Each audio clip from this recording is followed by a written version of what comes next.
Welcome everyone to the final episode of Blockchain of the Month.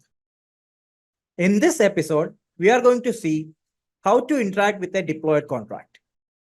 We are going to continue from where we left off in the last episode. So, this is our Anchor project. I just opened it up in VS Code. This was where we deployed this basic Hello contract to the DevNet.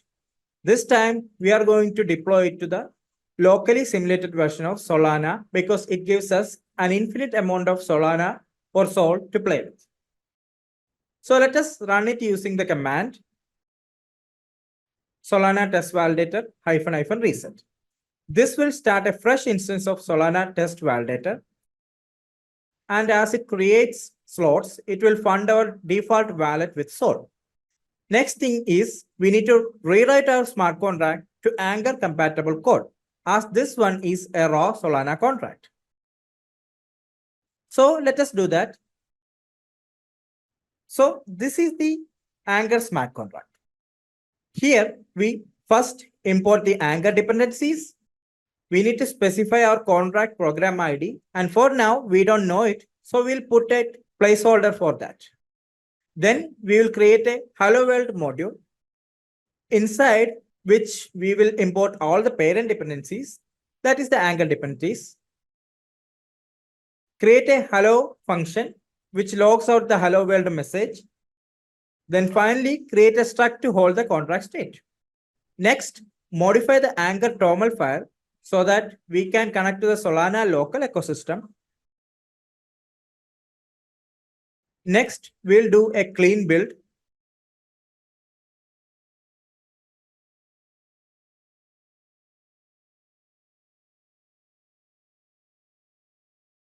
Now, before deployment, we need to get the contract program ID. We can do so by using the following command.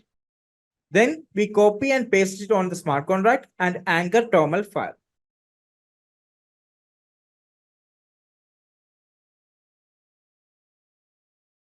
Next, build the contract again as we modified it.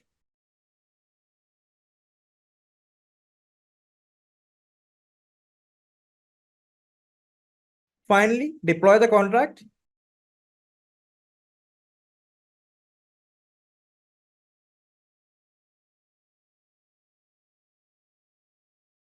And we get the program ID. It's the same as the one we generated. Next, we will create our REST API for interaction. Go to the app folder and initialize the node project. Just go with the defaults.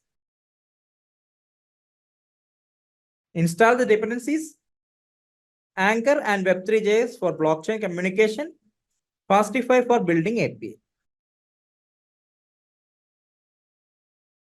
Next, let us create main.js file. Then configure the project to be ES6 and also create a startup script to run the API. Next, we'll import the necessary module to the main.js file, Anchor and Web3.js for interacting with the deployed smart contract, Fastify with logging for building the API. First, we'll load the account we created using the Solana CLI. Then we will establish a connection to the local Solana environment. Then we will get the IDL, which is the interface for communicating with the deployed contract. It was created at the time of building the contract. Also, the deployed contract program ID. Using all of these, we will create a program instance which will allow us to interact with the deployed contract. Next, we will create a route which will be used to invoke the transaction for calling the hello function. Next, we'll call the hello method via RPC and then send out the transaction hash as the response to the route. In case of an error, we'll just send or respond with the error message. Next, we'll create another route for getting the transaction log for the transaction we just invoked using the previous route. This will directly use the Solana RPC API method named getTransaction because this is the simplest way for getting the transaction logs.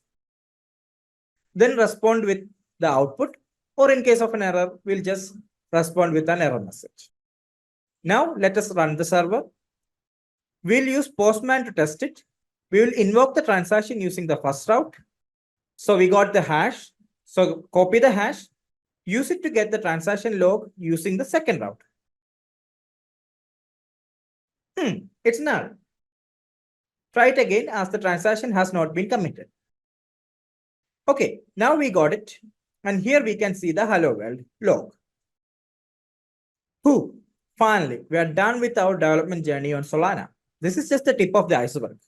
Solana is not a beginner-friendly ecosystem for development, but it definitely has more to offer. Let us know in the comments if you want us to create more in-depth tutorials on Solana Dapp development. And thank you. Thank you for your time and attention. See you soon with our next blockchain of the month. Bye.